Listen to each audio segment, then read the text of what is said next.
Welcome back. You're listening to Drive Time. I'm your girl, Dani. And I'm your girl, just Jade. And you're locked into Wavy Wednesday. What's up, what's up? And now it's time for my favourite part of the week. We got a guest.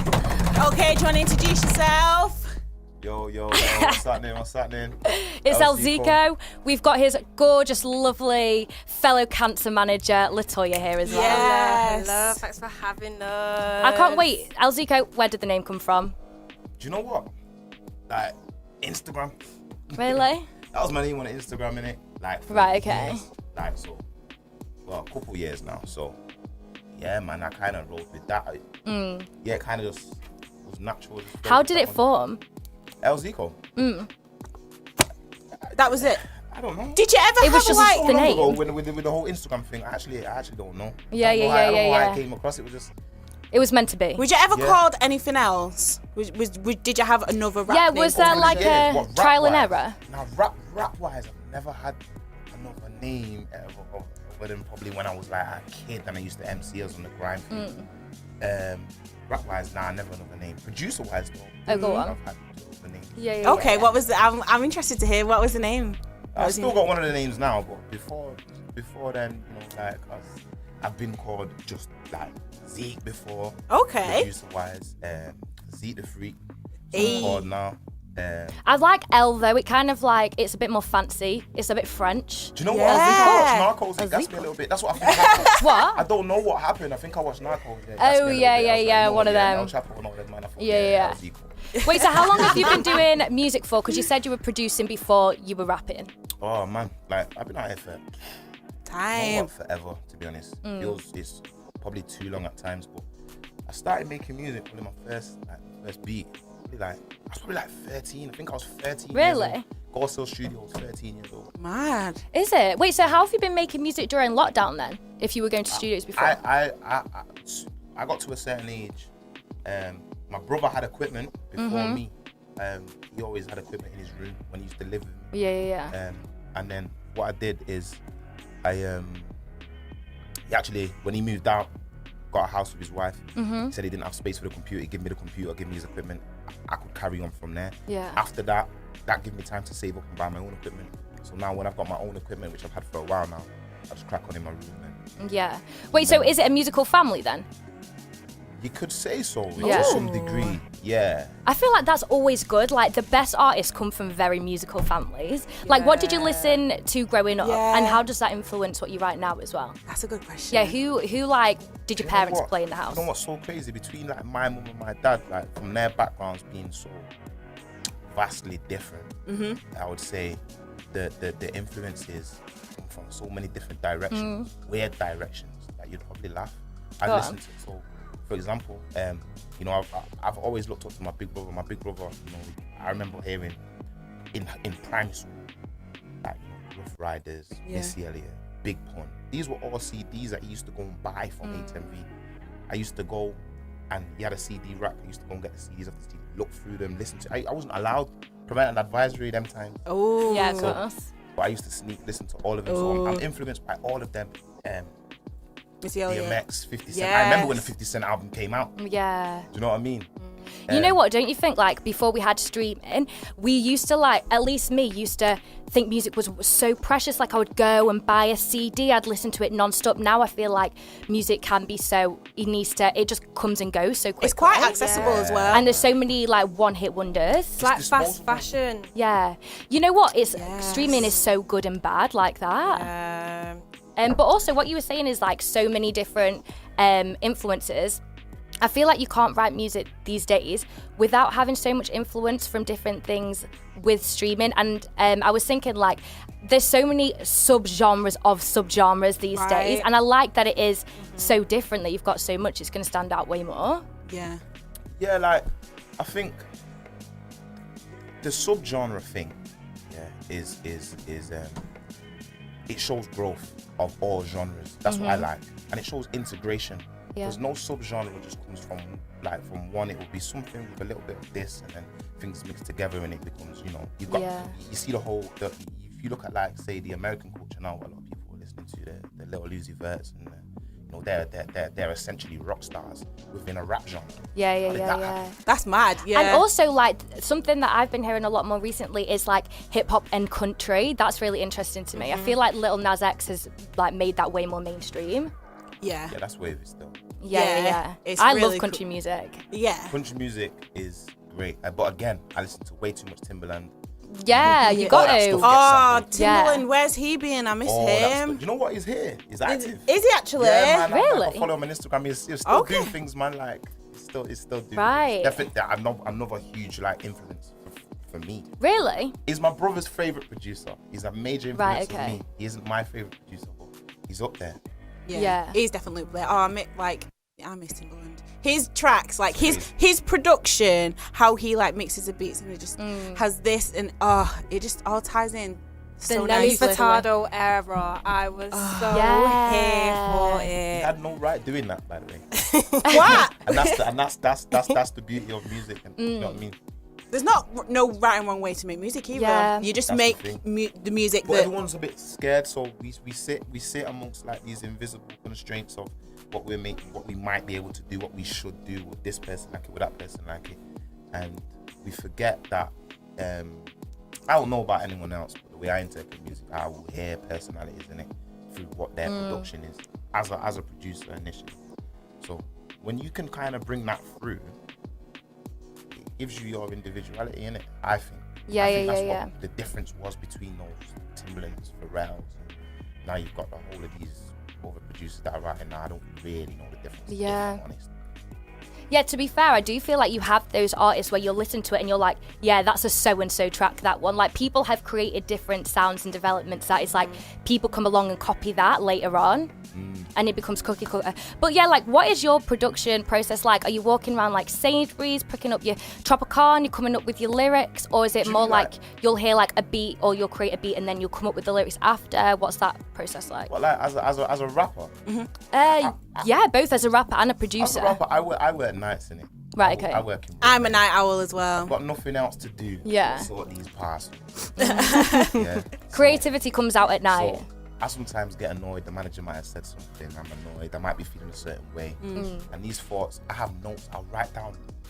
It might not be even a rhyme, but I'll write down that first line of notes on my notes, and then maybe I'll develop from there in my break time. I've only got a little minute to just put down this one line. Yeah. So you just got to do what So you can. as a writer, I'll do that, or I feel like I'm a guy who writes from experience. I don't like to write about nothing, and I find it hard to write about nothing. When someone says make a wavy track now, just make a track, people are gonna dance, just talk about anything. I find it hard, and I also feel like, why do I have to do it? Everyone else does that. Yeah. Yeah, that's Leave not me your. out. Yeah, You know it's what I'm trying true. to say? Stay in Search your someone lane. else. Do you know what I mean? Yeah, yeah. Like at the same time, as a producer now, as I've developed and spoke to my brother and he's given me a lot of advice, there is no rules anymore. That's how I operate. There's no rules. Adverts, so you see, like I like to sample sometimes. Yeah. Or I might hear some notes. I might hear a certain chord progression. I think, yo, That's I like that, or I like them notes, or I like that sound, I like them strings. Yeah. Anyone can get it. I remember asking my brother one time. I said, "Yo, D, I need some inspiration. Like, who can I sample? Like, give me someone." He was like, "Anyone can get it." Ever since, I've just been like, "Yeah, that's what it is." If KFC advert sample. Yeah. You know what? I literally love that. One of the things that always gets to me is when I hear like hard productions with like classical music and instruments are part of it, and it's just like I love listening to it, and every time you hear it, you hear a new sound, like a new instrument or something. Yeah. I love it. Jamie XX does that very well. Yeah. It's crazy. Wait, so tell me a little bit about this album. Did you produce it during lockdown? Came out in November. This EP was just to like clear the air. I was never a rapper, and I was never meant to be a rapper. I used to go in the studio to produce and hold sessions and whatever. Had a little spot in Old Trafford with Diamond, and what happened was I used to go through events in life, go to the studio and vent one of my own beats, or I would hear, or I might have been working with someone. I think it was Sleazy at the time, and I'd be working with him, and I'd be like, you know what, I'm gonna put a verse in that as well, because I'm feeling what's going on. Then I'd write, but then I'd bring my friends in, afterwards, after the session's finished, I bring my friends, I show my friends, like, yo, here's what I've done. Like, you know, this is just for us to listen to. Yeah. You know, I come out of the booth one time, they went, nah. We need more. That's what, do you know what I mean? It's like, nah, that's just cold. That's literally. They said, nah, we need more, man. And since then, if I'm honest with you, that was just peer pressure to release an EP. Yeah. Really, just like, you need to release but- one right now. I'm like that with my friends as well. Like my other friends who are in music, if they've like, oh, I've been to the studio, come through, just listen to what I've produced, and I'm like, rah, that's sick. Like, do more of that. But you know what? I honestly think the best artists and the most successful artists are the ones that like kind of didn't go like, yeah, I want to be a singer, I want to be rich and famous, blah blah blah. It's the people that actually really fell into it and like they just found the passion and they did what they needed to do. You can't sense the desperation on something like that. Do you know what I mean? It's just natural talent. Yeah, no, 100%. Yeah, I agree, man. I think it's also important that as like a rapper, producer, whatever, like it's important that you make music that you like. You're gonna be the one listening to it. You're making it. Do you know what I mean? Like, forget about everybody else. It's funny you say that actually, because like obviously in the process of making something, I have loads of music that's out over the years, and if anyone that knows me knows, if I don't like it, it's not going out. Period. Well, it's like if I'll delete it. will you? Wait, so what if you actually come out with a banger and it's literally a hit and you're like, but I hate it. I never want to perform it. I never want to hear it. I'll never perform it or hear it. Really? Because some artists, they do produce But some this is commercial what I'm saying, music. like the good thing about maybe like being a producer as well, and from the people that I got around me, should I say, I have a good team. So I have trusted ears around me. I call them my trusted ears. Yeah. You get me? So I don't have everyone that's like, I have some people like my brother and Diamond and a couple other producers around me that I get a professional opinion. We call them musos. They're like my musical family that they my opinion from them, it's not a general opinion. I'm talking to them from a technical, from a wizard level. Right. Do you know what I mean? Right. So the rest, like, but I have some good general ears around me as well, and good ears in the mid ground. So, but you know what? It's good that, because you know when like artists, you know, for example, if someone's up for a Grammy, the Grammy board look at not just the critics' opinions but the people's opinions, because they're very different. Yeah, completely different. So I have that's a good way to put it. I have my critics, my critiques, and then I have my like my general ear. Who go more off the feeling and they're more off the technical like, side. I play it to them. I that's have certain friends that I bring them in the studio. I say, yo, listen, what do you think about this? And what I do is I often don't wait for any words. I play it and watch them. I catch them by surprise. They might be mid sentence. I just press space, but I just play that. They're like, they're just like. I look at them and I'll know. Wait, so have you ever had someone say that's terrible? Nah, only me. Really? Well, yeah, you're gonna be your harsh biggest critic. Yeah. Yeah. All creators are that way. But I mean, of course, I've but because I've been in the game so long in terms of like making music. My years of making rubbish music after being in for 10 years, or plus, they're gone now. I'm not making any more rubbish music. You're a professional now. I'll delete it before the beat's finished. Yeah. You just know it's not going to go anywhere. All I'm making is good things. Yeah, exactly. I think it's good that you're like sticking to your ground and you're like, I want to only like make the music that I want to make, and that's it. Yeah, because like one thing that like speaking to Latoya and that's reminded me and stuff is I'm not, as much as you are I'm not actually really trying to sell a separate product to me. More time if I'm trying to sell me, then I'm the product in it. It's an extension of you. Yeah, worry about it. You get me? You're the product, you're the brand. Yeah. Yes. Wait, so how come you wanted to work with him? Like, what is it about Zeeko as an artist? Well, music, like, go way back. Really? Tell us about it. Yeah, we met in college. Right, one of them. Yeah, we met in college. Zeke used to look at me really funny for a year. I used to think I did him something because he used to look at me like, really? And like, there's a thin line between love and hate. I Listen. just got a screw face sometimes, that's it. No, the screw face was serious. And I remember one time I said to my friend, I was like, yo, Dre, like, have I done something to this guy? And then he was like, no. And then I can't remember after that. We just like... The rest is history. Yeah. Like, we've just been really like close. And then when it came to the EP... do you know what? It's really weird how everything happened because like I was on my own journey, like with doing music work with One Way, with Roxana. Shout out to Roxana, I love her. Miss Debbie. Yeah. The girl. And then, like I started like doing just a few more music bits and like working as like a researcher. I don't know. I just kind of like was like falling into a couple skills and like putting them together. And then when Zeeko was asking me a few questions back and forth, we were both like, no, don't do this, you should do this, or strategically that works better. And then he was just like, why don't you just manage me? And then Have you had any management experience before? no. So you're kind of doing this together, you're on this journey together. Yeah, but now I also have a job as a talent manager right, at TPG. Shout. So, you know, She's shout out doing to I bits. love that. It's a TPG. true love story. It's a true love story. Right, we're going to get into some music. We're going to play outro. Do you want to introduce your track? Yeah, man. Obviously, this one, like, funnily enough, like, as much as this is the outro, I actually recorded this before I recorded the single that I put out from the EP in the first place, which is weird. Yeah. But it kind of just, I felt like instead of like it being like a separate topic, it kind of summarized everything. At the time, it got everything off my chest that current time, and that was it. So yeah, man, hear me out. So listen, it's mad we do things backwards on Wavy Wednesdays. We Yeah. play the outro first. All right, here we go. So that's so Dani. so This is the situation Do you know I was what I talking mean? about. Yeah. So Ezekiel 25:17, Yeah. Path of the Righteous, man. It's a passage in it. Yeah. Although I'm not religious, so to speak, I still do live by the message of that passage, and it was how I was named. And my dad's not religious, so I believe my dad named me, and he named me that for a reason at a certain time, and I feel like I've grown into my name. But yeah, basically 25:17, if you ever get to read the passage, or if you've ever watched Pulp Fiction, I love Pulp Fiction. well, there's a passage there where he says the whole, I put it on the end of one of my songs actually. Yeah. But that's where the name comes from. Yeah. That EP was not like I didn't want a name. That was just like, this EP, if I could have called it anything else, I'd have just called it me. Yeah. know It's what I a mean? creative way to have a self-titled album without like self-titling. Yeah. Because But I I do- was nobody as rap-wise. So. Yeah.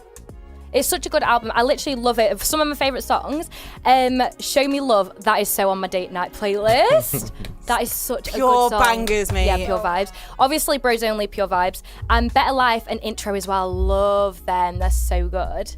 Yeah, obviously, you said in Better Life, trying to buy a house, trying to find a wife, and look up to the sky. I hope my future's bright.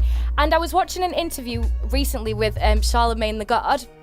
And he was basically talking about how like he doesn't want to date someone with like a hood mentality, and he's more than happy to date someone that's come from where he's come from. But like, how do you have a mindset to get out of like difficult times and difficult traumas and to like look for a better life? Powerful question. Yeah. I think that's Yeah, a no, lot. it is. Such a answer. That is a lot to digest. It's a I'll lot. give you a few seconds. it's a deep one. But I think coming out of any, as a guy who's been through a lot of difficult situations, coming out of any difficult situation, I think mindset and viewpoint is what's going to get you out of there. No matter what you say or no matter what other people say, it's not going to get you out of there. Your mindset and viewpoint, as in, if I'm looking up towards my way out, and if my viewpoint is from that, looking towards the direction of bettering myself, then that's how I think is the only way to do that. So I always have hope, even when I don't have belief. Yeah. I still have hope. Yeah, Do you get what I'm trying to say? So It's very that, important. I think, for me is that's what carries me through anyway. Like, So to get out. would you agree with his statement Yeah. then that you wouldn't date someone from? Why? He's saying Do you know I what? wouldn't date someone with a hood mentality, and I kind I of don't get know what. what hood mentality is. Yeah, Like, how can you categorize that? I think he's talking about someone that just doesn't want better for themselves and they don't want to better themselves. Because I understand what he's saying from a perspective. Okay. Like, I don't surround myself in people who I'm not going to learn from. Do you know what I Yeah. mean? And who constantly want to stay in a bad situation. Yeah, I think I heard it better the second time what you were saying. Well, again, I It just can- think Yeah, how can you just be like, oh yeah, like obviously there's certain behaviours like trapping, but do you know what I mean? You can't. your viewpoint profile should it. always be forward, innit? Yeah, So whether always. you're trapping, whether you're doing whatever, you should be looking at what's next after the trapping. Always What's to next better after yourself. this? Yeah, Do you get what yeah, I'm saying? yeah. Right, I'm in the mud right now. What's next when I'm not in the mud? Yeah. That's what you should be. How am I gonna get out of the mud? That's Yes. what you should be looking at. So, but at the same time, if you want to speak to someone that you like and they ain't in that same direction. Yeah. Don't hold them account. They might not be ready yet because there's different times and stages that people come to these realizations. So don't force people. They'll grow. The power of divine timing. Don't chat to them if you don't want to chat to them. But timing, innit? I think. Yeah, that's interesting. Oh, interesting. Yeah. So I agree with him, but I don't at the same time. I don't think you should say it. That's your preference. I like chicken wings, but I don't have to tell everybody. Yeah. Fair enough. Fair enough. Something that you actually said in one of your tracks, I think it was the intro, was list of conversations we avoid, and it inspired a segment idea. So on my Instagram, I posted, is there any questions that you've always wanted to ask but you've never asked or you avoid asking? And I've got some good responses. Oh, I love I had I'm to say excited. no to some of them because, drive time. But basically, let's go through these because I have some opinions. Okay, so one of my friends said, what actually counts as cheating? This is a conversation I would never have with a boyfriend or even my friends because I just feel gross about it. But what actually counts as cheating? What can I get away with? The lines are just so blurry to me. How? What can I get away with? You know what? I do get where she's coming from because it's a That question's coming from a funny place for me. Do you think? Yeah, okay, we were speaking recently though about the Sweetie and Quavo situation. Yeah. And something she said was, how can you be with someone when they're giving intimacy to someone else? Someone cheating and sleeping with someone else is different to me than them holding hands with someone, for example. I'd rather them sleep with 50 girls than hold a hand with a single girl. Do you know what I mean? Are you measuring the cheating by emotional availability and unavailability? Yeah. I don't know if that's I think whether it's emotional or not. I mean, it can be different for everyone because people have got different relationships, like people who are in polyamorous relationships where they've got different people that they love at the same time and they all know about each other, and that's mad. That woman that's got 2 wives on TikTok that we spoke about. Yeah. So so they might not have cheating in there, because they love so freely and they love multiple people at a time. But I feel if you've gone into a relationship with somebody and you've established that is monogamous where you just want to be with each other, one person, and you've established that's the relationship you want to have. So then if you kiss somebody else or do other stuff with somebody else, that would be classed as cheating to me. Right, but I was watching the ZZ Mills show and I can't remember who the guest was, but they were basically saying whoever the guest was saying monogamy just doesn't exist and we shouldn't be selling this riding off into the sunset narrative, because how can you be with one person for the rest of your life and never ever fancy someone else? Do you think it's even possible?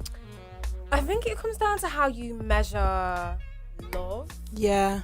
And what love means to you. Mm-hmm. And then even dissecting that can be really techie.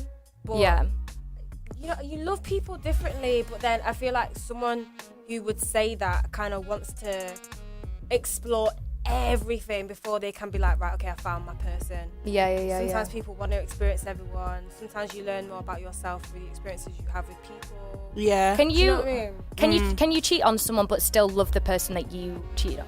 You love them, but you don't love them enough. You don't, you cheated on them. Because that's what I think. Especially if you know that would hurt the person, then the intentions. You can definitely.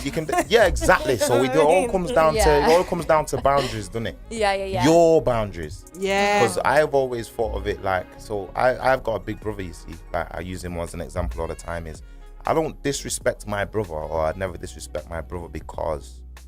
That doesn't mean we haven't had arguments, but there's certain levels, and that's just because my relationship with my big brother means something to me that I won't jeopardize over my own emotions at the time. Yeah. Okay. So if you feel a certain way at the time, you get me. Sometimes I've been hungry before, I haven't had my card on me and I haven't had no cash, but I'm not gonna run into the shop, grab all the chicken and just run out. And my excuse couldn't be I was hungry. But then again, it's how hungry are you? Some people, I don't know why you're asking me for £1. Go and rub some chicken. Yeah. Some people are hungry. They will go get the chicken, regardless of the consequences. Yeah, I see what you're saying. That's kind of like hood But love's got mentality. nothing to do with sex, so I just never understand. It's not got nothing to do with kissing either, or holding hands or any of that stuff. For me, from what I've seen. So I just don't understand. It might be how some people show it. but it's not. I don't. We shouldn't automatically assume those things are together for everybody. I think this is what they were saying on the ZZ Mills show as well. It's like girls generally, or not all girls can have sex without that intimacy as well and the emotion involved. So that's why holding hands to me that's too much. Yeah. It's a mad one. For me, without a certain level of intimacy, sex is boring anyway. Yeah, I mean, why the hell do you want to do that?